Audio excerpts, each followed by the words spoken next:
Welcome to the Currently Cringing podcast. I'm your host, Anisha Ramakrishna. I'm a TV personality and entrepreneur. Join me as I spill the chai on my cringeworthy life experiences with a side of dating, pop culture, and lots of laughs. Hey guys, welcome to Currently Cringing. Today my guest is Erica Dhawan. She's the author of Digital Body Language. Welcome. It's so great to be here with you. Thank you so much for taking the time to come on. And we were introduced by mutual friends, the only friends you really need, Zarna and Divya Gugnani. I don't think you need anyone else. Nope, that's it. We're good. If those are your friends, that's kind of all you need. But basically, boss Desi ladies, just exactly. Boss. Incredible women doing big things. So you actually came out with the term geriatric millennial. It's your word. That's right. The internet says that I coined the term geriatric millennial. When did you first use it? I first used the term geriatric millennial over brunch in New York with my girlfriends.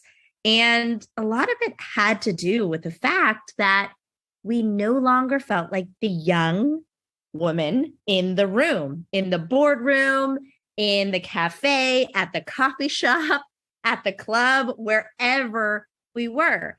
But at the same time, we weren't Gen Xers, we weren't baby boomers. And just through casual conversations, we struck up this conversation around who we were. And I don't actually know how it spawned perfectly, but this idea of being called a geriatric millennial resonated with so many of us. First of all, we're not young millennials, especially those that, only know a world of Instagram and TikTok. We remember those cheesy AOL Instant Messenger profile names. We remember Napster. We remember a Razor flip phone. So we also know when these tools were primitive versus the ways that many people use them now. The other thing we realized is just the word millennial does not resonate with everyone. It actually spans 20 years of individuals, someone born between 1980 and 2000. And so, last year, I decided to write an article really hoping to define and understand this unique cohort I called a micro generation born between 1980 and 1985, which we both fit into. And a lot of my article I posted it on Medium, had to do with how geriatric millennials were actually really positioned well post-pandemic to lead in a hybrid world where they're just as good as reading body language because they grew up in a world where digital tools were primitive, and also just as good as maybe trying TikTok and Clubhouse. And that's really where the idea, the genesis, the article came about. And then it went viral. I love it. I first heard it in a meme. I think it was one of the greatest millennial meme pages, I am 30 AF.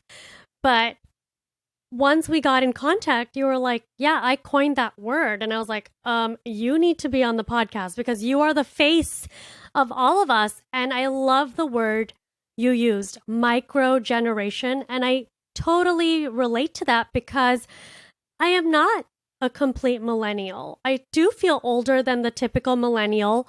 I do have the privilege of having a brother that is 11 years younger than me. Yeah. We are so different. He's a full-blown millennial.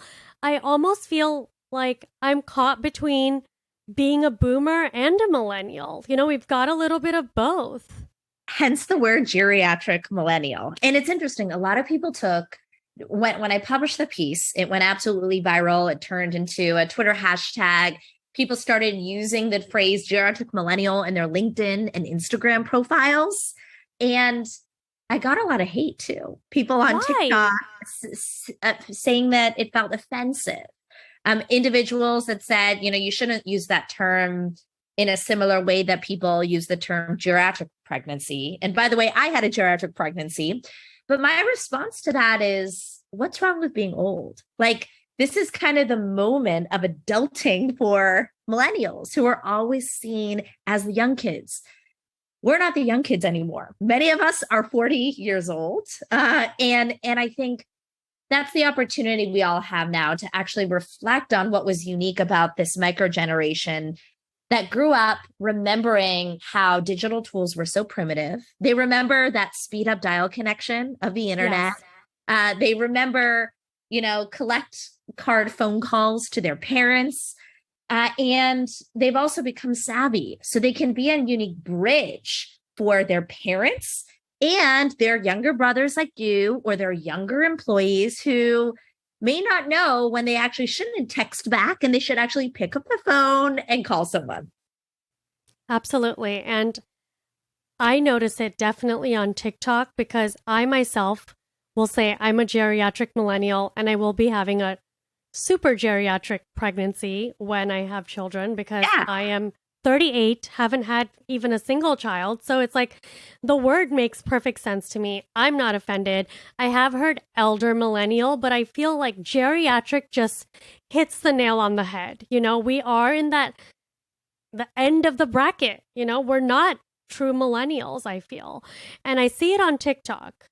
I'll say something that a Gen Z kid said.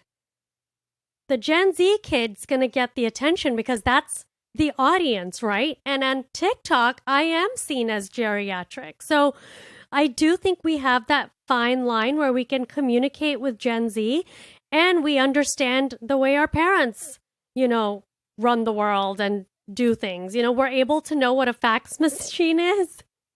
Exactly. And we know who Phil Collins is. We listen to Phil Collins and we listen to Lil Nas. Yeah, exactly. We actually know how to check a voicemail. Even though we don't like it always, we might want to send a voice note instead. We still know how to check it because we remember so much the first half of our lives using it in any environment, in our families, in our communities. In my book, Digital Body Language, I kind of split up the communications differences across generations. And just like we have different traditional body language styles, we have what I call different digital styles of communication. On one end, there are those I call the digital natives. And on the other end, there are those I call the digital adapters. So a digital native might be a lot like your brother. They expect text over email. They hate a period at the end of a text message. They'll never listen to a voicemail. On the other end of the spectrum are digital adapters, a lot like our parents, right? When my Punjabi dad sends me a text message, it starts with Dear Erica, it ends with Love Dad, and I have to scroll through it because it's as long as a handwritten letter. A letter. I haven't quite taught him that a text is not the same as a letter. I also will get these random midday texts from him in all caps saying, call me now. I call back thinking and it's some emergency. He just doesn't know how to uncaps lock his messages. So, we as geriatric millennials in many ways are the bridge. We connect both of them. We can translate when dad leaves the call to make sure our brother actually listens to the message, or we text the information. We know when to send that Slack message versus when to have that in-person gathering. And I think it's because we have a patience for the digital world, but also we know how to use it and not use it in the right ways. You're right. We're definitely seeing it in the workplace, and the future CEOs coming up in the next 10 years are going to be millennials, geriatric millennials. Yep. That's right. Many of them are there. If you look at Jennifer Fleiss from Rent the Runway, or Mark Zuckerberg, or Alex Ohanian, the founder of Reddit. We brought you social media. That's right.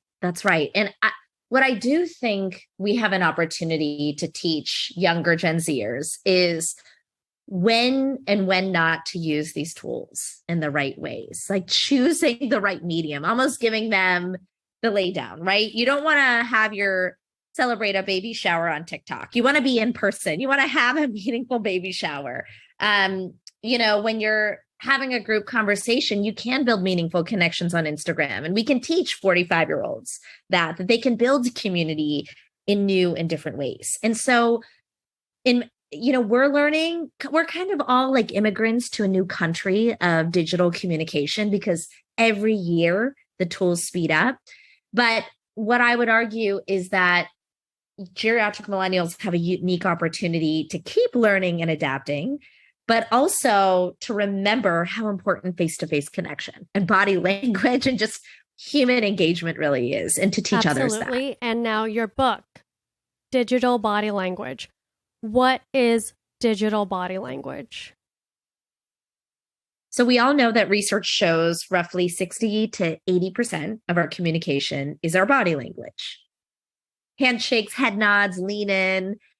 But in my research, which I did over a decade, I found that body language hasn't disappeared in a digital world. It's just transformed every single day. Whether we know it or not, we are sending cues and signals that make up how others feel about us. Let me give you some examples. And I'm not just talking about Zoom video skills. So from the choice of communication medium, did you choose to email, call, video call, Slack, IGDM?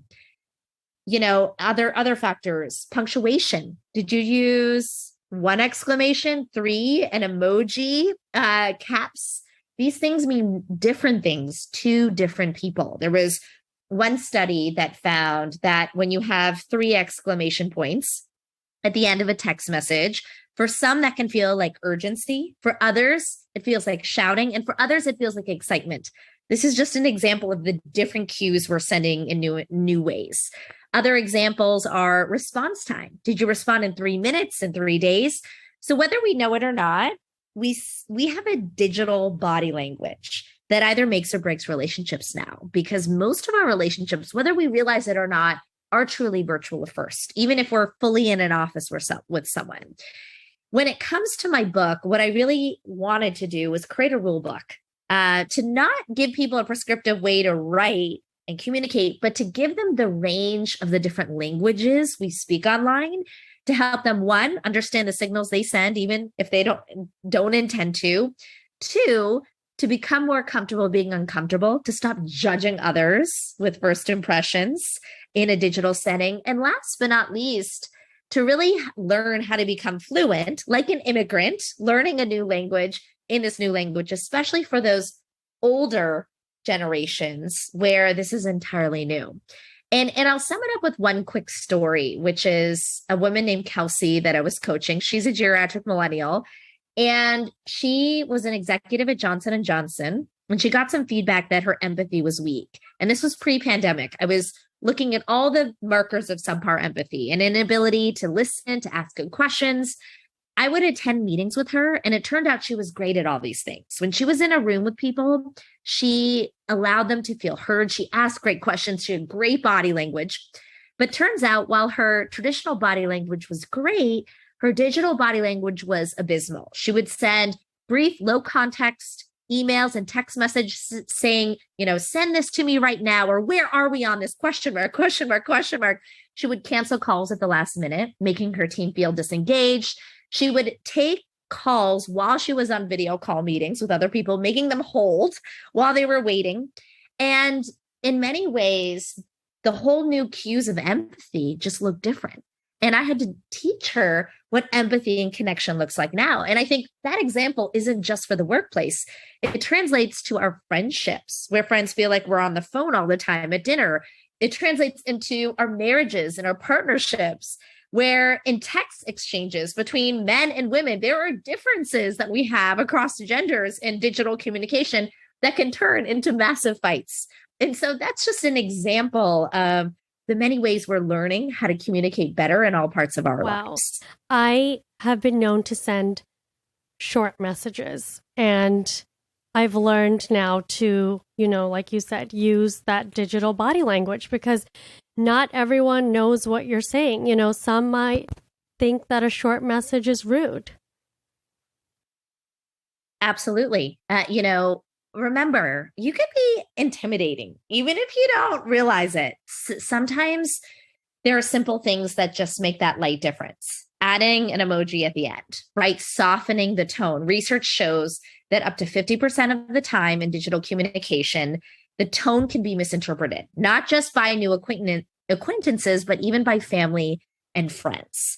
Another aspect to this is to remember to never confuse brevity with clarity. We're always doing things quickly, but we don't want to create more confusion, more angst, more overwhelm, especially at work. And I think last but not least is to choose thoughtfulness over hastiness. If there's like a back and forth, I see this with my girlfriends, my geriatric millennial girlfriends on WhatsApp, or we're texting, we're trying to plan a weekend or something. And just knowing when to stop, when the pause is necessary, especially on a Wednesday at 2 p.m. when most of us are working and we can't deal with exchanges, and pick it back up on Sunday. Sometimes even just scheduling time to have that exchange can be better. So those are just, again, some examples of I think what we all need when it comes to better communication and now, norms. From your book, which everyone should read, what are some key rules?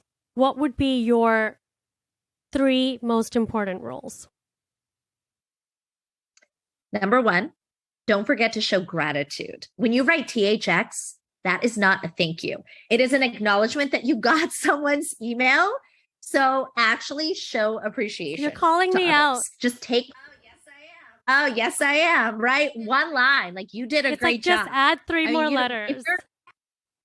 Yes, you don't have to be a serial exclamation point user or an emoji user, but just taking that extra time, especially for Gen Zers, makes a big difference. It is their language of connection.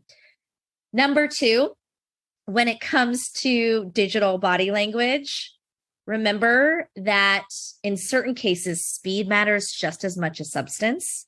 And I'll give you an example. When you're building a first impression in person, it takes 7 milliseconds for someone to make an impression of you.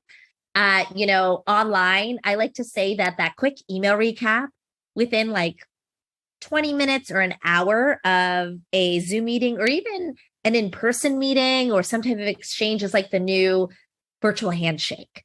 So also know when you need to be fast versus when you can take your time in any type of exchange.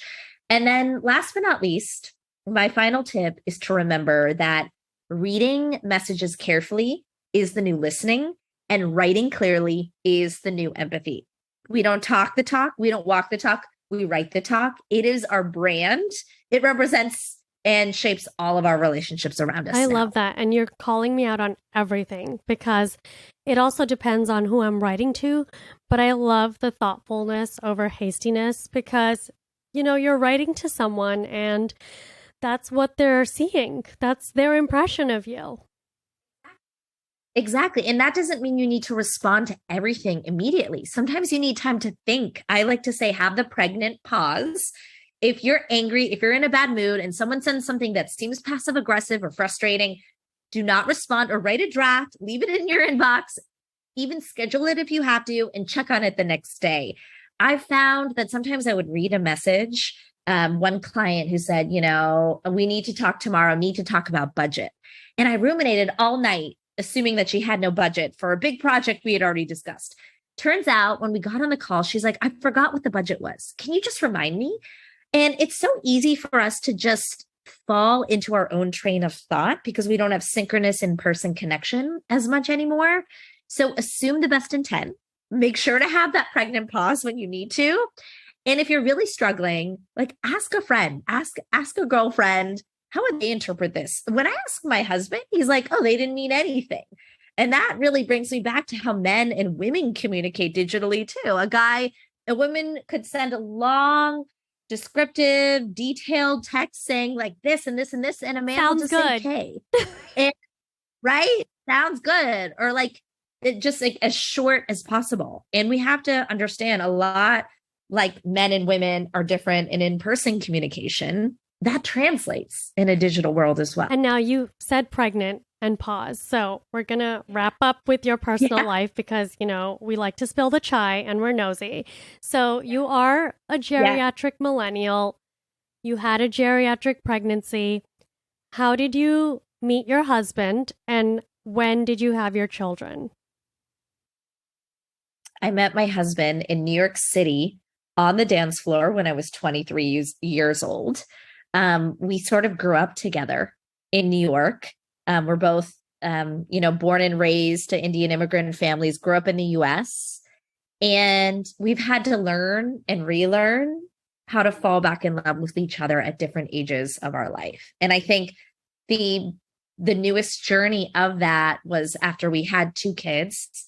that are both under 4 years old right now. And my second was born 5 weeks before the pandemic hit. So we lived with 2 kids under 2 in COVID in New York City.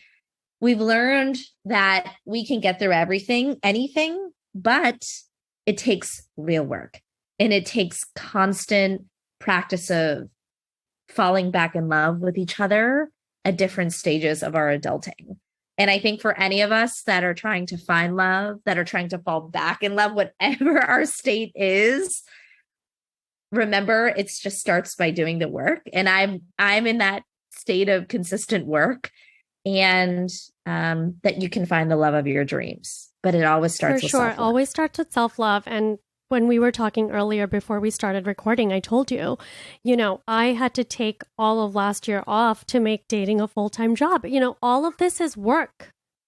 It's complete work. And for all of the geriatric millennial ladies out there, it's a unique type of work because we remember the world of just casual dating before online dating. We remember the spontaneity of that, the fun of that. And then online dating took over, which is a norm for digital natives. They don't know anything else. And we have nostalgia of an old world. We have, some gratitude for the new opportunities. But I think we just have to keep embracing putting ourselves out there, whether we're married and we're deepening our marriage, whether we're single, whether we're dating, you name it.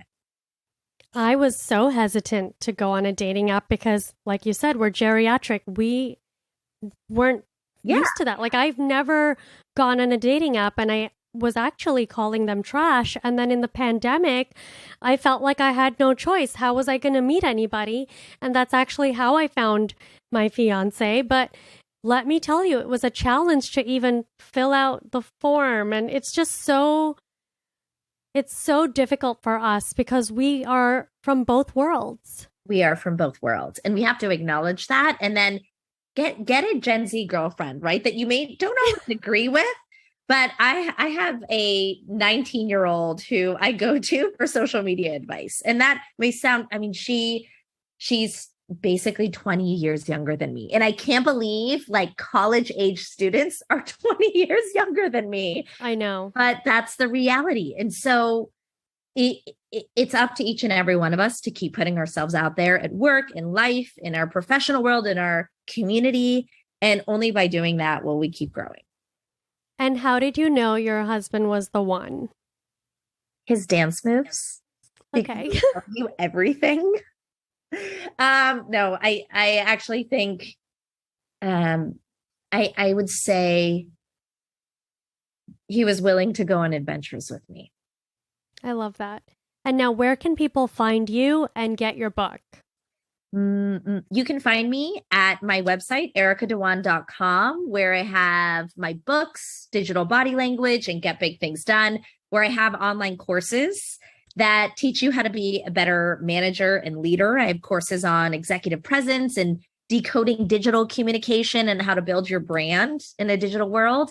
And for anyone that loves social media, find me on IG at Erica Dhawan _ or LinkedIn. I also have a work guide for all of you managing remote and hybrid teams right now. I created a free 4-page toolkit at hybridtoolkit.com. You can download it for free, and it's a great toolkit to help you better establish digital communication norms at work. And we're all exhausted. We all need boundaries. So I hope you'll check it out and start using it to bring some sanity back to your life.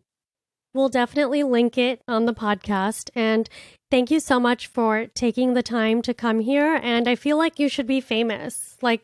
You need to be on the news for coming up with the word geriatric millennial. Well, I am here. I'm currently cringing, so I'm here. Thank you so much for coming on. Thank you so much. Thank you so much for sipping the chai with me this week. If you like the show, remember to rate, review, and subscribe. You can also find me on Instagram at Anisha Ramakrishna. I would love to hear from you. Join me next week for more chai.